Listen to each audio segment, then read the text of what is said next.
Hello everyone, guess where we are today?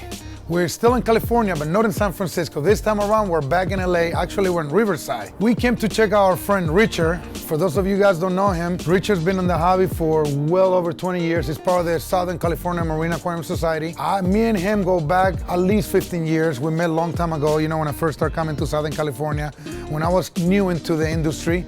But anyhow, he heard that I was here buying corals and I was doing videos, and he told me, Victor, would you mind coming to my house to help me out? I'm having a couple of issues with the tank, and to tell you the truth, I haven't been here in almost 10 years, and I said, you know what? I'm not gonna be too far. So I told him I'm gonna come check it out and troubleshoot. So let's go inside, let's see what's wrong with this tank. Let's go check it out.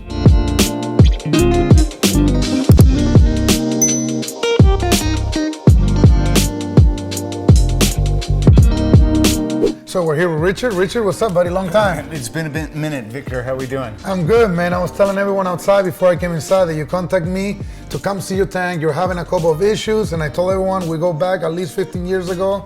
It's probably been longer, to be honest with you. Yeah, when I first started coming into California, you know, you were one of the first person that I met. And I also haven't been here in almost 10 years, so I figure let's go check out the tank. And you told me you're having a bunch of issues, and it's not as bad as you made it sound like. I thought it was gonna be, you're like, dude, I'm having some cyanobacteria, a couple corals are receding, I got this goniopora bleaching. And I'm like, we're gonna get into it, guys, but it's not even close to how he's making it sound. He's actually got a beautiful tank. So before we troubleshoot, I wanna ask you some questions about your tank, Richard. Okay. This tank is huge.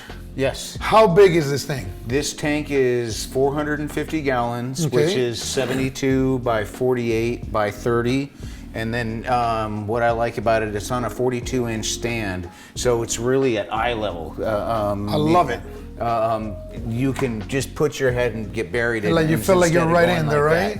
You know, so, but it is also the centerpiece of the house. So when I came to your house last time, you didn't have this. You had a bunch of tanks in your garage. And if I remember correctly, there was a wall, something you had There was an anemone tank. In the wall build or something? Yeah, up on top of the stairs there was a 30-gallon NEM tank that I had, and probably maybe 500 or 600 gallons of different tanks. Cool. Throughout the years, and shoot, your garage even had one of your banners on it for a long time, because I used to store some of your stuff here. Oh yeah, you're right. I forgot about that. I used to Tyree shows, back when it was Steve Tyree shows back in the late 2000s, you know. Yeah, so I forgot about that. I'm sure you might still have some stuff of mine laying around for a trade show. Anyhow, so who built this tank? The tank was built by All Glass Exhibits, AGE. AGE out of Texas? Yeah. They build amazing aquariums. Yeah, it's held up really well. It's one of the PVC styles, and it was at the time when a lot of the club members had an opportunity to get one, and we all did it like a group buy type of order. Gotcha. Yeah, so. I mean, they do amazing work, you know. I love the tank. And what made you go with these specific dimensions? It was originally going to go right where the TV was. Okay. And I was going to do the picture frame aquarium, the standard thing, and I was like, looking how big this room is, why not make it the centerpiece? And because there was a different couch set up here, and decided to do that. I kind of wish I would have gone 7 or 8 feet and made it a little longer. Gotcha. But looking at it from where you're at, it looks like a deep cube. I think it looks amazing. I wouldn't change much on it. That's just me. Uh-huh. A couple other questions. So I see you got a lot of flow on this tank. It's not easy to deliver flow in a peninsula tank. I learned my lesson. This is probably the 3rd time changing the pumps, and it's not the flow, but it's the rebound that is really hard to adjust. I recently had sea swirls on 4 ends, but I recently took all the sea swirls off because it wasn't enough flow, and I had 2 gyres, and that was just too much work for me to take apart. Gotcha. all the time, and the flow was really down. So I added the top 4 and then got rid of the sea swirls, and that gave me a little more diversity. I still probably are going to twist them or angle them a little differently at the end of the day. Let's talk a little bit about your lights in here. What kind of lights are you running? Those are the Philips Coral Care. Okay. And then in the center, I just recently added some of the Nico bars to give it a little bit more of a shimmy. Okay. I absolutely love the Coral Care lights because you don't hear a noise, a fan, Gotcha. it buzzing. How long have you been running them? A little over, I'd probably say about 15 months or so. It could be a little bluer for me. It gives a solid 14K look, but the blueness and the shimmy it's lackluster, you know, but it's a great light. It almost gives it like a little T5 blanket look. You notice that when you look at the tank? I love it. I think it's all even, the whole tank. You don't see any hot spots. It is UL listed and waterproof. So like if this fell in the water, it would still be working in theory and things like that. And I think that's one of the only lights like that in the industry, but it has its own ballast. But it's kind of cool because I can also do how do you do that? Do they come that way or something? No, well, this is all 80-20, and I just kind of designed it where if I wanted to angle it, or I noticed maybe I'm getting some... Put a bracket where you can angle it? You know, just one of those things. I haven't played with it much, but... Pretty creative. I always tell everyone that is watching, every time I go to these different homes, I'm picking up something different. That's cool. You got your lights where you can just angle them just by putting a bracket and just touching them. That's pretty cool. I love it. So mainly you're doing aquaporas. You always been an aquapora guy? I've always liked the challenge because some of them just grow too fast. Okay. And you know when you're successful in an aquarium, when your coral is this big and it's aquapora, because you can't grow that in a year or two. It takes time. It takes 2 or 3 years to grow that big. And it's stability. You just can't do a water change 1 month and skip it for 2 months and do a water change. You got to be on it. You got to be on your game, and it's always been a challenge, and especially with the roots that I have, an aquarium service company working within the industry and things like that. Gotcha.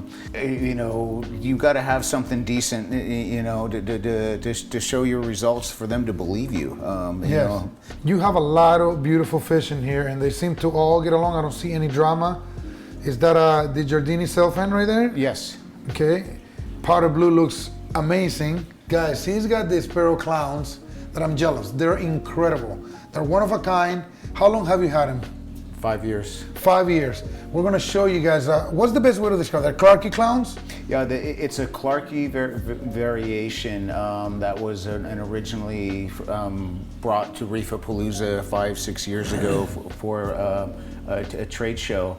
And the male and the female are there, but the coloring of them is what really makes them. It is incredible. They're like 80% black and like the rest is all orange. I've never seen anything like it. They're incredible, man. They're beautiful. I told him if he ever gets tired of them, I want to put them in my 2,000-gallon tanks on the 4,000-gallon system. Wouldn't that be cool? I'm dreaming. So, I really thought I was going to walk into something way worse, right? So I think the corals look phenomenal. I think 98% of your corals are super happy, except with the exception maybe one aquapora I see up there, it's a little bit bleached. I see your torch is receding just a bit over there. Yes. And I see Agoniopora bleaching. So one of the issues that I see is you have a little bit of cyanobacteria. Ideally, you have a lot of light coming in here from the windows. There's a lot of light on this home. Why don't you shut off the lights for like a day or two, ideally 2, and just let it just take natural light. The corals won't hurt. You know that the corals can be shipped for 2 or 3 days and they're fine. And you're gonna notice that it's gonna lose momentum. Do a nice water change about 20% and start feeding a little more if you don't mind. As silly as it sounds, a lot of times we see cyanobacteria in the tank is the lack of feeding. You have a huge protein skimmer and it's working 24/7. I saw the amount of nasty stuff that you're pulling out of it. So we tend to forget how good equipment works nowadays. Take care of some of the algae with a few extra snails, soak the power heads, fix the flow, and I think the rest is history, buddy. Also, see if slowing down with the skimmer for a little bit helps you. If you look at that toadstool leather over there, it should be more green.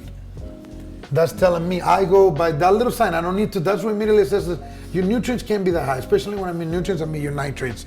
I can tell that the coral is just a little, especially a leather tells you right away. Give it a try and see where it takes you, but seriously, I'm gonna say it again. I don't know what he's seeing, guys. He's got a stackhorn growing out of the water with blue tips. That covers the tank right here. Can you show us your filtration in the back? Absolutely. Guys, don't forget, throughout this video, we're gonna be hiding an Easter egg of Casper. Can't tell you where it's gonna be at. However, first 2 people to find it, post it on the comments below. We're gonna send your swag packs right to your door as long as you're within the 48 states. So this is the basic filtration, just an average sump that's just a little bigger for the aquarium. It could go in there if needed. I have a big Regal 300 skimmer. You mean big or gigantic? It's gigantic. It even has the neck extension on it. So. You get what I'm telling you guys? This is exactly what I'm talking about. So he even put a neck extension. You know what? That's the first time I see a neck extension. I never used that. I could have gone down a size smaller on the skimmer and probably have the same results, or maybe even better, as you're suggesting, of skimming too much. It's a real thing if skimming too much. Uh-huh. I mean, if you don't skim, it can be bad, and if you skim too much, it can definitely be an issue. Yeah. So one cool thing that I can't help it but to notice here is these yellow sponges. So cool to see, man. I mean, so cool. Is this the some from the old system? This has been running for a very long time? From the old system, yeah. So there's some rocket down there below that it was seated, you know, so. So this system, roughly, if we were to think of this sump and some of this filtration in this sump, the rock is 15 years, you know. 15 years. Yeah. So guys, this filtration has been running for 15 years. You guys heard this correct. The man is old school. He's been doing it for a long time, guys. You have a hydros controller here? Yeah, it's actually doing, getting ready to start a salinity test and the alkalinity test. I do a lot of dosing, just because I'm traveling. Okay. So generally every 2 weeks, small water change, and then I dose trace elements, a little bacterotherapy, that's just a general bacteria, some amino acids. This is like a 50-gallon cube that some reefer was giving away, and I drove all the way to Mulholland Drive one weekend to pick it up to see a custom aquarium, and this guy was just using it for bacterial balls in it, so I connected it as kind of a quarantine in and out Gotcha. tank. So. And I noticed you got a bunch of aptations in there. I'm gonna assume this is connected to the main system. Yes, it is. The reason why I'm telling you guys this, a lot of people don't know, I would say 90+% of the hobbyists at home, we all have aptation in our tank. What you don't realize, if it's not blown up in your tank, it doesn't mean that you don't have it in your system. There's a good chance that it's being kept back by maybe a peppermint shrimp, maybe by a copper band butterfly, maybe some nudibranchs you have in there eating the aptaceous, maybe a filefish you might have. Who knows what other things eat aptaceous out there. But it's cool to see that they're in the system, but the minute that there's not a single one inside of your main display tank. And that's why I'm a big time fan of copper band butterflies. However, if you ever decide to get a copper band butterfly, you must beware. Akins, they love to pick on akins. So if you ever decide to have akins, don't try it at home over there. No way. Yeah. You will have to do it in a separate. But anyhow, what kind of anemone is this? Because this thing looks incredible. That is a Colorado sunburst that I got from Ollie from Amazing Aquariums just as a little breakaway, and it is now just taking off. It's taking over stinging corals and things like that. So what's this little guy's name? This is Winston. Winston, you're a little cutie boy, huh? Yeah. You want to hang out with Uncle Victor, huh? Yeah. What an amazing filtration back there. Thank you for having me over, man. It's been a long time, buddy. You know, I'm glad we get to catch up. It's been great. I appreciate you stopping by. Come by anytime, and hopefully in the next year when you come by again, we'll see if it even. Oh yeah, I'm gonna hold you on this. I'm gonna call you in a couple of weeks, and I'm gonna make sure you stick to this plan because I want to see this tank. If it's a 8 or a 9 now, we're gonna get it to a 10. You know. That's where I want it to be. But you guys at home, thank you for watching. Stay tuned for more episodes. Don't forget to subscribe. Give us a like. Post some comments below. We'll see you guys on the next episode. See you guys.